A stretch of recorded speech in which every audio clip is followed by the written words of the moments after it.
"She's 7, the judge said, almost like a warning.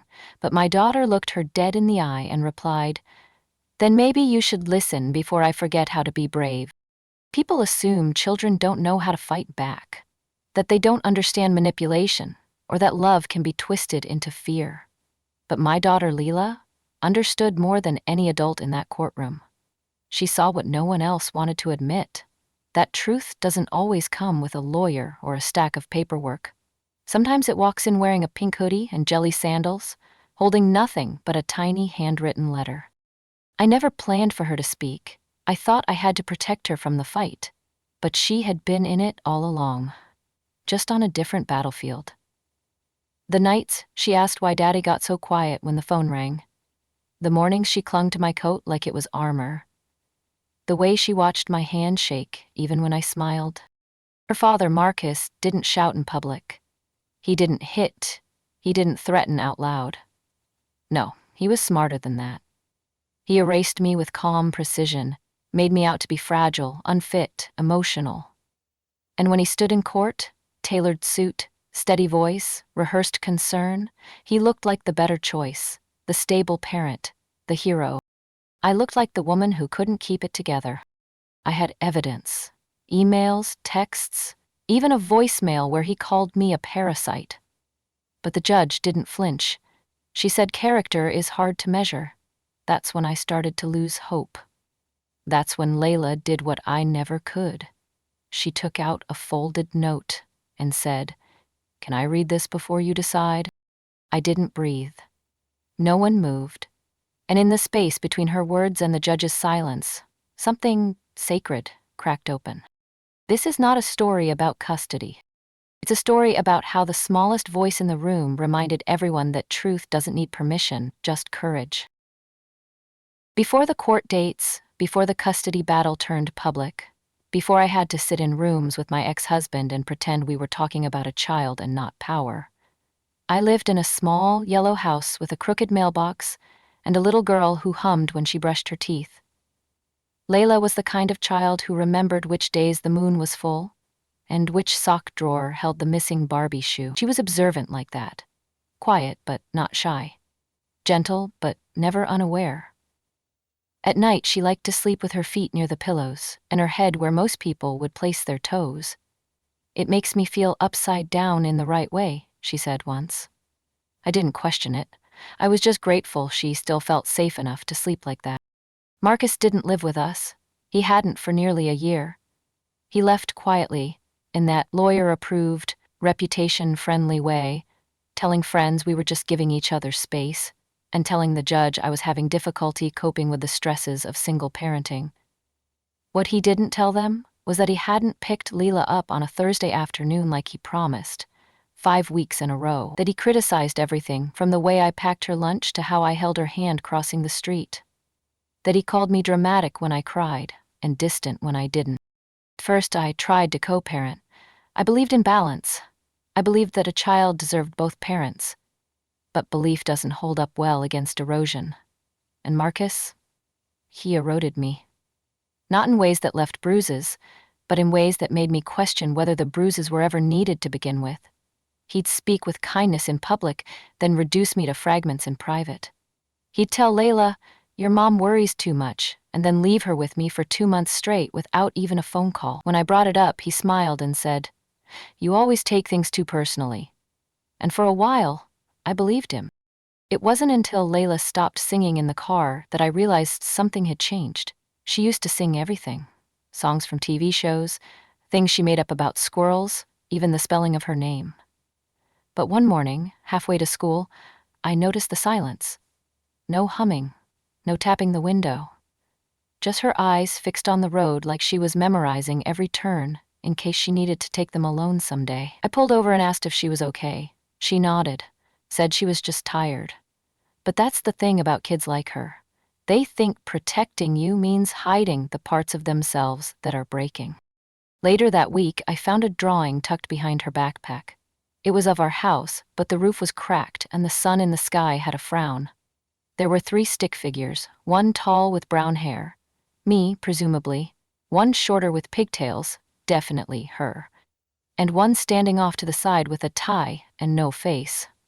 Just a blank circle where eyes and mouth should have been. I didn't ask. I didn't press. I just put it on the fridge and left a new pack of crayons by her pillow that night. Colors she liked, not the ones people said she should use. The first letter from Marcus's lawyer arrived the next Monday. Petition to establish primary custody based on concerns of maternal instability. I read the sentence 5 times. Then I sat down on the kitchen floor with the letter in one hand and a bag of frozen peas in the other because I couldn't think of anything else cold to hold. The claim was simple, that my emotional inconsistency posed a threat to the child's well-being. No examples, no events, just a story, crafted, clean, and convincing on paper. I called my own lawyer the next day. Her name was Beth, and she had a voice like someone who used to sing, but now mostly speaks in courtroom cadence. "They'll try to paint you as erratic," she said. "The good news is, you don't need to prove you're perfect, just steady." I almost laughed. Steady? I hadn't felt steady in months. I was tired. I was scared. But I was also angry in a way I hadn't been before. Not the kind of anger that yells. The kind that plants its feet and whispers, "No more." Marcus requested supervised visits, citing that Layla seemed withdrawn after time with me. He didn't mention that during one of those visits, she came home with her hair tangled and a tear in her dress that no one explained. He submitted notes from a child psychologist he'd only taken her to twice, both times unannounced, both times without my knowledge. The psychologist's report was vague. The child expresses confusion about household dynamics and exhibits signs of emotional enmeshment. It sounded clinical, it sounded damning, it sounded like something Layla would never say. I asked Beth what to do. She told me we'd respond with documentation, school records, medical appointments, even letters from her teachers. We built a paper fortress, pages and pages of evidence that said, "This child is cared for." But I knew the truth lived somewhere paper couldn't reach. It lived in how Leela flinched when the phone rang, and Marcus's name showed up. It lived in the way she asked if it was okay to tell her teacher about the dreams she had.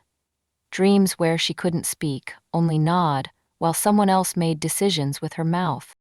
One evening, Leela came into the kitchen while I was making dinner. "Can I ask you something without you saying it's fine right away?" I turned off the stove. "Of course," I said. She looked at the floor. "If someone tells you you're imagining something, but you're not, how do you make them stop?" I didn't answer right away. I knelt down, met her eyes, and said, "By not forgetting what you know, even if they never believe you." She nodded slowly. Then she pulled out a small notebook from her hoodie pocket. It was filled with drawings. Some were sweet. Others were complicated. One had a stick figure with a long arm pushing another figure behind a door. She'd labeled it, "Talking time equals shut up time." That night, after she fell asleep, I sat in the living room and flipped through her notebook. There were patterns, themes, repetition. One page had the words, "I'm not crazy," written over and over in different colored markers. Another simply said, "Mom cries when I don't look." I clutched the pages like they were testimony. Not the kind the court asked for, the kind only children dare to write. The next morning, I asked if she'd be willing to talk to someone, not a court-appointed specialist, but someone she chose. She agreed, under one condition. They don't write stuff down while I'm talking. Just listen. We found a therapist named Nora, who specialized in trauma-informed care for young children. Leela met with her weekly. She never came home upset, just thoughtful. Quiet in a way that didn't feel heavy, and slowly she started humming again, just a little. Meanwhile, Marcus escalated. He sent emails filled with subtle barbs. "I'm concerned you're projecting your anxiety onto our daughter. Let's remember that Leela needs consistency, not drama." Every word was dipped in plausible deniability. But Beth told me, "This is the pattern. Stay the course. We don't fight fire with fire. We document the matches." A week before the next hearing, Leela asked if she could borrow my old phone. Not to call anyone, she said. Just to take pictures, maybe videos. I paused, surprised, but nodded. I handed her the phone, charger, and reminded her gently not to record anyone without asking. She looked at me seriously and said, "What if they don't say yes to being mean?" My heart cracked a little, but I let her keep the phone. I didn't know what she had in mind. I just knew she needed something that felt like armor. She kept it hidden under her pillow most days, tucked into her backpack when she went to her dad's house. I didn't ask what she was doing with it. I didn't need to. Every time she returned home, she seemed a little taller. Not physically, but in presence. Like she was finally building a language for what she couldn't say aloud.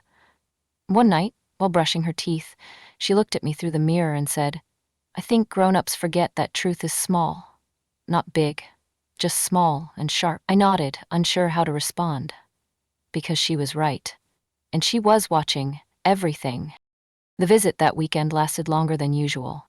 Marcus had filed a request for extended visitation, claiming I was creating unnecessary emotional dependency. The judge approved it, citing the importance of balance. When Layla returned, she wasn't upset. She wasn't crying, but she was different. Calmer, focused. Like someone who had seen something and decided what to do with it. She handed me the phone and said, "You don't have to watch it tonight.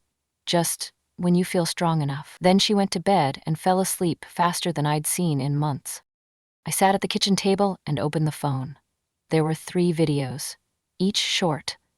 In the first, Marcus's voice could be heard saying, "Your mom cries because she's weak. You don't want to be like that, do you?" Leela didn't respond in the clip, but you could hear her breath catch. In the second, he was pacing the living room while she sat quietly, and he said, "You're lucky I even show up. Some dads would have left by now. She should be grateful I'm still involved." Again, silence. Just the low hum of the TV in the background. The third clip was the hardest. It was blurry, shot from under a blanket, but his voice was sharp. "If you ever tell anyone what I say, they'll think you're making it up. They'll say kids exaggerate." I stopped the video, not because I couldn't handle it, but because I could. I finally could. The words weren't surprising, but hearing them, knowing they existed outside of my memory, was like having a wound named for the first time. I forwarded them to Beth. She called 30 minutes later. "This changes everything," she said, "but we need to be careful. If the court thinks this was coached—" I cut her off. She did it on her own. My voice cracked. I didn't even know. Beth arranged an emergency meeting with the judge the following Monday. She submitted the videos, accompanied by a signed statement from Nora, Layla's therapist, verifying that the child had independently expressed a desire to document moments that made her feel unsafe. We didn't submit the notebook. That was still Layla's. Sacred. Hers alone. But the videos were enough to reframe everything. "We'll request to suspend unsupervised visits immediately," Beth, "and we'll argue for a third-party child advocate?" I nodded. I didn't shake this time. I didn't cry. I was steady. Not because I wasn't afraid, but because I wasn't alone anymore. That night, I told Layla what we were doing. She didn't ask what would happen to her father. She didn't ask if she would have to testify. She just asked one thing. "Will I have to say it out loud in front of strangers?" I hesitated. "Maybe, but you don't have to say everything. Just the part you want to say." She thought for a moment, then said, "I think I'll write it down, so I don't forget when I get nervous." I hugged her tightly. "You don't have to be brave every second," I whispered. "Just the seconds that matter." She nodded. "Then I'll pick one." We practiced nothing. We rehearsed nothing. I didn't coach her. I didn't even ask to see what she was writing. The night before the hearing, she folded a piece of notebook paper and slipped it into her backpack. "I'm ready," she said, and I believed her. Not because she was confident, but because she had chosen this moment for herself. In court the next day, Marcus wore a navy suit and a look of mild indignation. His lawyer filed a counter motion, claiming emotional tampering and parental coaching. The judge looked tired. but not indifferent. She asked for quiet. She reviewed the videos. She read Nora's statement. And then, looking over her glasses, she said to Marcus, "These are not the words of a mother coaching a child. These are the echoes of a child asking to be heard." Then she turned to Layla. "Do you want to speak?" Layla stood slowly. She pulled the folded paper from her pocket and asked, "Can I just read this part?" The judge nodded. Layla took a breath and began. Layla unfolded the paper with careful fingers, like it might fall apart if she moved too fast. Her hands trembled just a little, but her voice didn't crack. Not once.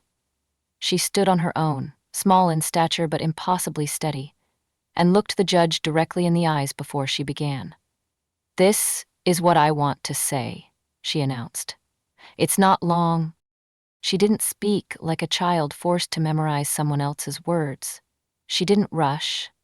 She didn't pause for effect. She just spoke.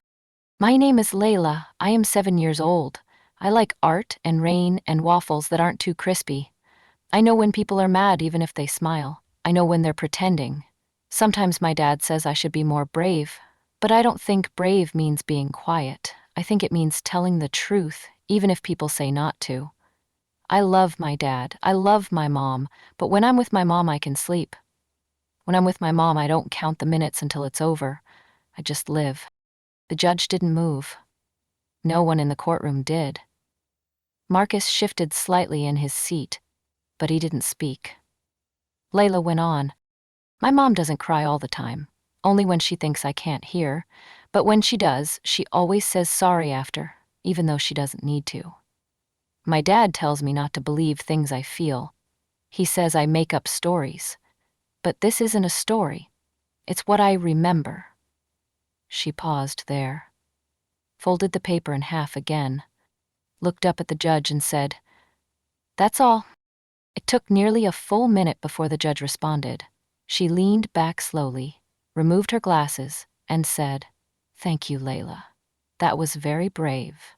Her voice had shifted, slightly softer, less procedural. Then she looked at Marcus. "Mr. Taylor, do you wish to respond before I make my temporary recommendation?" Marcus stood. He adjusted his jacket. "Your Honor, this feels emotionally manipulative. Children Layla's age are easily influenced." But the judge raised her hand. "You may stop there." She turned to the child advocate seated to the right. "Ms. Jameson, based on what you've observed, is there any indication that Layla has been coerced, coached, or otherwise influenced inappropriately?" The advocate shook her head. "No, Your Honor. Layla's emotional narrative has remained consistent across all interviews. She does not present with signs of planted memory. In fact, she shows remarkable emotional literacy for her age. Her drawings, her verbal patterns, and her behavior all align." Marcus sat down, visibly stunned. It was the first time I saw him look unsure of himself. Not angry, not defensive, just uncertain, like he'd walked into a story he couldn't rewrite. The judge ordered a recess, 15 minutes to consider next steps. During that time, I didn't speak. I held Layla's hand and let her swing her feet beneath the bench. She didn't ask how it went. She didn't need to.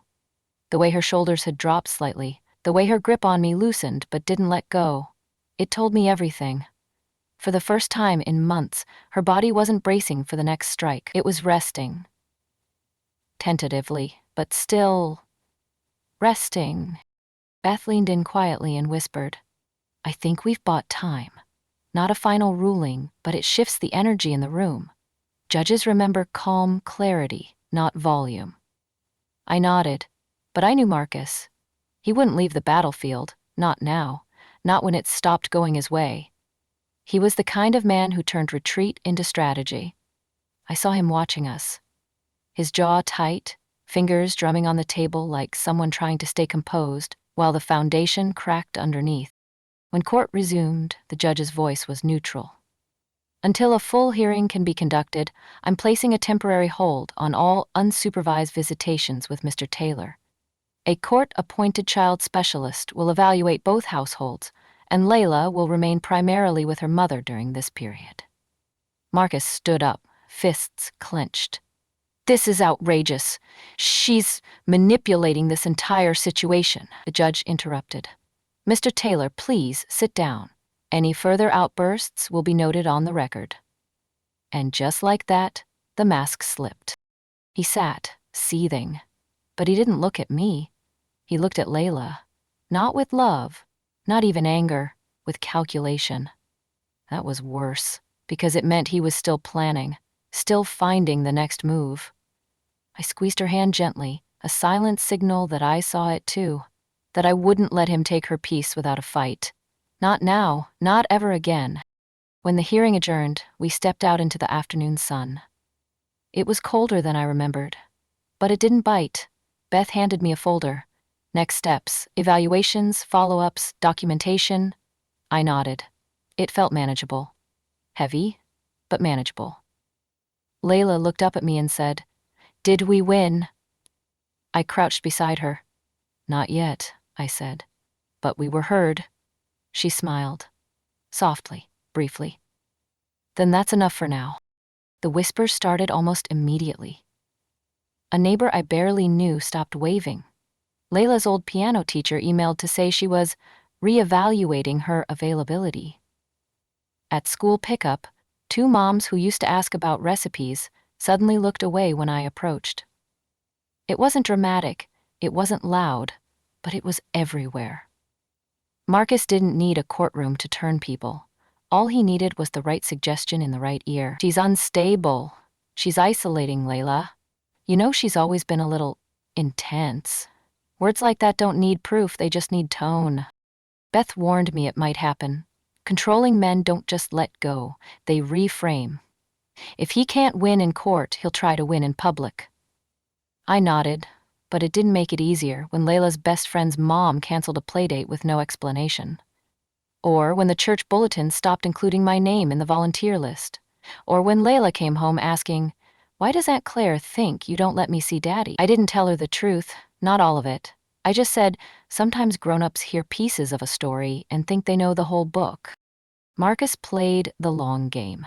He showed up at school with Layla's favorite snacks, dropped off handmade art kits at the office, just in case she wants to create, and sent a long letter to the principal, expressing concern that she seemed distant and emotionally restricted.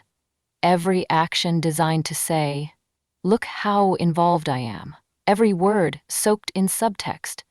She's keeping my daughter from me. And the worst part, it worked. Even if people didn't fully believe him, they doubted me. And doubt, in a mother's world, is a slow erosion. Layla noticed, of course she did. She started asking if I was okay more than usual. Started drawing again, but this time mostly stars with jagged edges. "They shine even if they're sharp," she said. And one night as I tucked her in, she whispered, "I know they don't see you, but I do." I kissed her forehead and turned off the light. Then sat outside her door and cried. Silently. Because I didn't want to prove him right. A few days later, I found a letter on my pillow. Not from Marcus. Not from a lawyer. From Leela. Written in glittery gel pen on the back of a math worksheet, it read, "Dear Mom, I know some people say stuff that isn't true. I hear them, but I hear you more. When you say, 'I'm okay,' and you're not, I still believe you're trying. When you pack my lunch and forget the juice, I know you were rushing because you were doing everything else. When you say, 'I love you' at night, I know it's not just a habit. It's a promise. Love, Layla." I sat on the edge of my bed for a long time, that letter open like a lifeline. I didn't cry. Not this time. I just folded it, placed it in my wallet, and knew that no matter how loud the outside got, this one voice, this small, steady voice, would be louder where it mattered. It wasn't just about defending myself anymore. It was about showing her that survival isn't silence. It's showing up, again and again, even when no one clapped. That weekend, we planted lavender in the backyard. Not because we had time, not because it made sense, but because Leela said, "I want our house to smell like something that grows even when people step on it." She chose the spot, dug the hole, patched the dirt with both hands like she was tucking in something sacred. I watched her and thought, this is how you rebuild. Not with noise, with roots. I stopped checking Marcus's social media. I stopped justifying myself to people who had already made up their minds. I showed up for Layla's school conferences. I brought snacks to the next PTA meeting. I smiled at the moms who turned away. Not out of spite, but because Layla deserved a mother who wasn't afraid of shadows anymore, who didn't live on the edge of reaction, who didn't flinch when the world refused to look deeper. Layla asked me one evening, if no one ever says sorry, how do you forgive them? I thought for a long time. Then I said, by choosing peace louder than they chose power. She nodded like she understood. I think she did. She always understood more than I gave her credit for. The court-appointed specialist's name was Dr. Elaine Rowe. She came with soft cardigans, wire-rimmed glasses, and a clipboard that never left her side. But unlike the others, she didn't watch me like I was a checklist. She watched Layla. Not just her answers, but her pauses, her glances. The way she touched the hem of her shirt when someone asked her a question she didn't like. The way she leaned slightly toward me without realizing it. These were things you couldn't script. Dr. Rowe visited both homes. At Marcus's condo, she noted the cleanliness, the framed diplomas, the fresh fruit in bowls. But she also noted how Layla sat with her arms folded, how she asked twice to go to the bathroom, then didn't return for 10 minutes. She hides when she's overwhelmed, the report later read. At our house, things weren't perfect. There were dishes in the sink, a pile of unfolded laundry on the couch, but Layla painted at the table while we talked. She offered Dr. Rowe a muffin she'd made herself. It's a little burnt, she said, but it's okay to like things that aren't perfect. When Dr. Rowe asked Layla what made her feel safe, she said, being asked how I feel and not just what happened. When asked what scared her, she paused a long time before answering. When people say everything's fine, but their face looks like thunder. Dr. Rowe simply nodded. She didn't probe, she didn't push. She let silence fill in the truths no one wanted to say out loud. I didn't attend the full interview Marcus had, but I saw his follow-up email to Dr. Rowe. A long, defensive letter explaining why Layla was easily impressionable, why I was emotionally manipulative, and how he believed the evaluation shouldn't prioritize a child's feelings over objective stability. But Dr. Rowe had seen too many families to be moved by polished language. She replied simply, "My report will reflect direct observations and the emotional safety of the child." At the second hearing, Dr. Rowe presented her findings. Her voice was calm, clinical, but there was weight in every word. Layla exhibits high emotional intelligence and a clear understanding of her environment. While both parents are capable of providing basic care, the child shows elevated anxiety during time spent with Mr. Taylor and expresses consistent verbal and nonverbal cues of distress. The home environment with Miss Rhodes demonstrates comfort, expression, and psychological safety. Marcus's final strategy was to dig into my past. He submitted old medical records, anxiety prescriptions from 6 years ago, a brief note from a counselor I saw during postpartum depression. He requested that the court consider patterns of instability, attaching emails I'd written years ago. During late nights when Layla was teething and I was barely holding it together, one read, "Sometimes I think I'm failing. I cry," and that sentence, lifted from a longer email to a close friend, now sat on the court record like a weapon. Beth sat beside me and whispered, "They're trying to reframe exhaustion as danger. It's a common tactic." I nodded, but it stung anyway. I remembered that night. I remembered holding Layla, both of us crying in the dark, thinking I was the only one breaking. And now that moment, so fragile, so human, was being used as evidence that I didn't deserve her. I looked over at Marcus. He sat with his hands folded, face calm, like he'd just made a brilliant chess move. But he forgot something. I wasn't that woman anymore. Dr. Rowe, when asked to respond to the new documents, stood without hesitation. Historical mental health struggles are not inherently disqualifying. In fact, Ms. Rhodes demonstrates insight, reflection, and recovery. More importantly, the child's current well-being shows no correlation with the concerns presented. If anything, the contrast between past vulnerability and present stability reinforces the strength of the current bond. Her words landed like stone, calm, unshakable, and true. Marcus tried to object. She's just spinning it. Every flaw, every mistake gets turned into a virtue. That's not fair. The judge held up a hand. Mr. Taylor, you've had the opportunity to present your evidence. We will not relitigate emotional context without professional interpretation. For the first time, Marcus looked cornered. Not outraged, not smug, just trapped in the story he thought he controlled. That night, Layla and I watched the stars from the porch. She didn't ask what happened in court. She just held my arm and whispered, "I don't like when people use old things to make someone feel new broken." I smiled into her hair. Me neither, baby. Me neither. A week after Dr. Rowe's report, Marcus started showing up in places he knew we'd be. Not breaking laws, just towing the edge. He appeared at Layla's school book fair, standing near the doorway with a polite smile. He left a bouquet of flowers on our porch with a card that read, "For both my girls." He waited by the bike rack after art class one Thursday, claiming he was just driving by. Nothing explicit, nothing provable, but enough to turn every ordinary outing into a question mark. I logged every appearance. Time, place, what he said, what Layla did. I didn't exaggerate. I didn't panic. I just documented. Because I knew what he was doing. Trying to rewrite the narrative again. He's just trying to be involved. He's not hurting anyone. Isn't that what fathers are supposed to do? But involvement without invitation isn't love. It's intrusion dressed as sentiment. Layla didn't cry, she didn't act out. But her drawings changed again. Stars turned into eyes, lots of them, watching. One picture had a tiny stick figure standing at a window, and another figure outside holding balloons. "What's this one?" I asked gently. She shrugged. "Someone who forgot how doors work." My throat closed. I kissed her head and said nothing. Beth submitted a request for a protective boundary extension, not full restraining order, just a court-monitored limitation.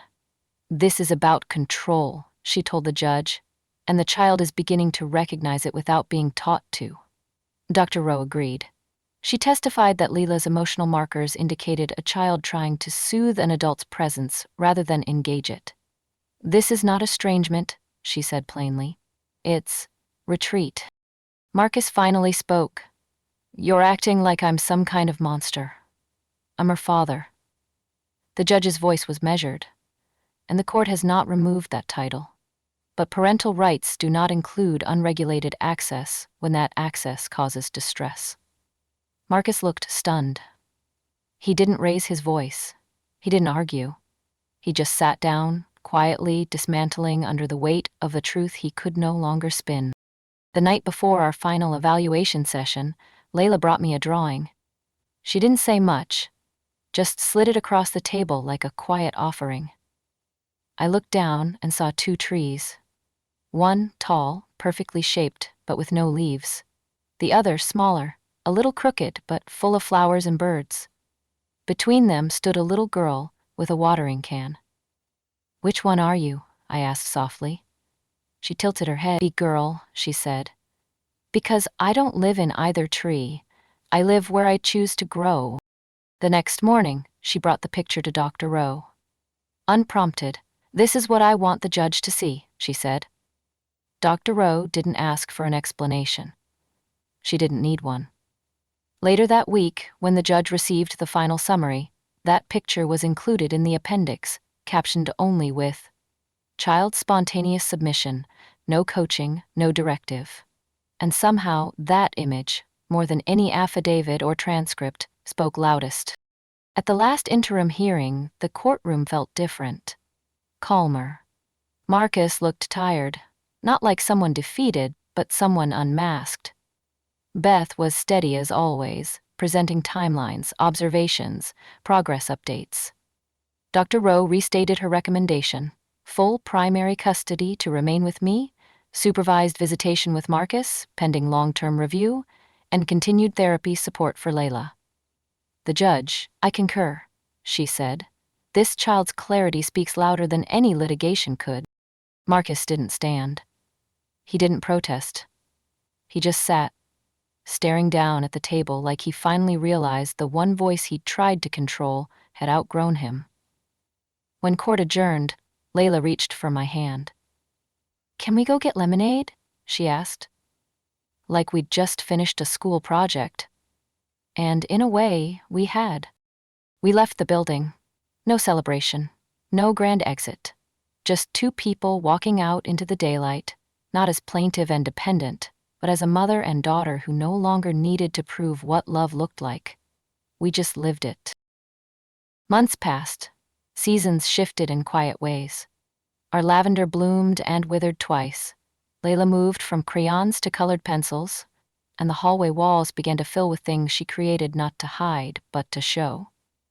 The court order held. Marcus's visits were few and monitored. He arrived on time, left when told, never overstepped.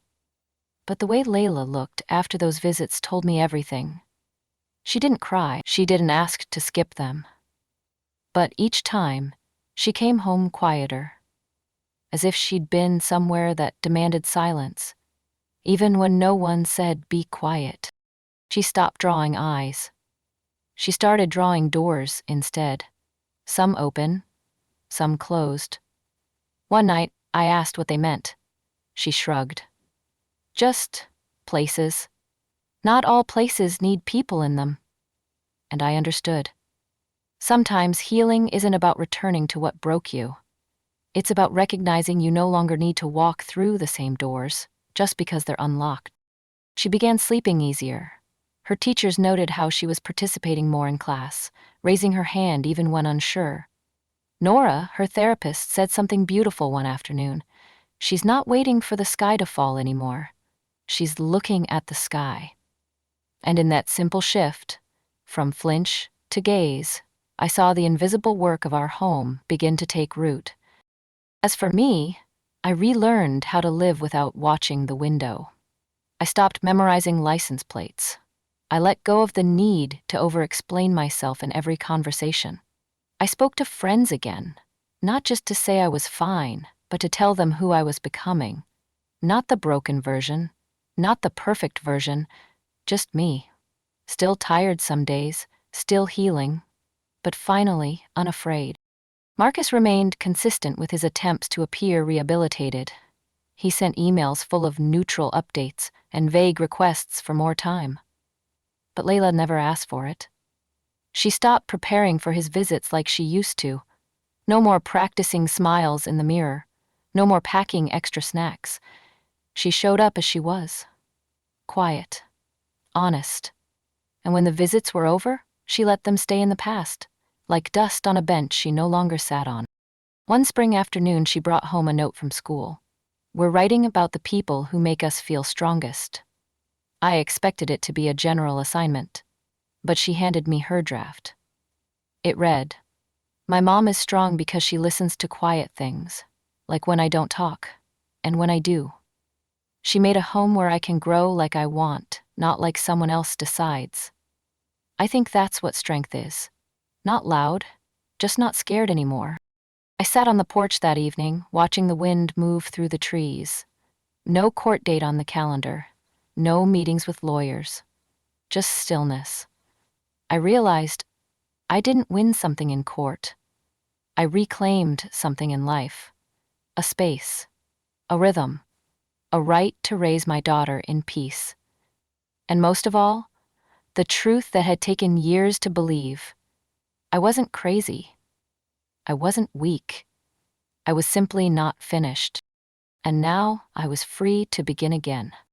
I used to think that strength came in declarations, that to be believed you had to speak louder than the people who tried to silence you. But now, I understand. It's not volume that defines strength. It's presence. It's staying when it would be easier to run, It's holding your ground not with fists, but with the steady rhythm of your breath when everything around you wants you to collapse. I didn't need to prove I was right. I only needed to remain whole in front of the one person who mattered most. And I did. Not perfectly, not without fear, but Leela doesn't talk about court anymore. She talks about plants and clouds and the sound gravel makes under her bike wheels. She tells me when she's sad and she tells me when she's happy, but she no longer checks my face to see if it's safe to say either. That's what healing looks like. It's quiet. It's not triumphant. It doesn't announce itself. It doesn't showing up where there used to be dread, in morning routines, in bedtime songs, in the absence of fear. I don't look at Marcus the same anymore. Not with hate, not with fear, with clarity. I see him as someone who tried to take something that wasn't his to define. Who I was as a mother, who Layla was as a child. And in trying to rewrite us, he revealed exactly who he was. The real victory wasn't in court. It was in the space between his last manipulation and our final refusal to believe it. That space is where our lives now live. Spacious, simple, our own. Sometimes I still wake up early and check the window. Habit is stubborn that way. But the difference is, now when I look out, I don't expect a threat. I see the street, the sky, the same world, but without the shadow pressing against the glass. I pour coffee. I wake Layla. I pack her lunch. We move forward not because we forgot, but because we remembered how to keep living. And in the remembering, we stitched something back together that was always ours. Peace.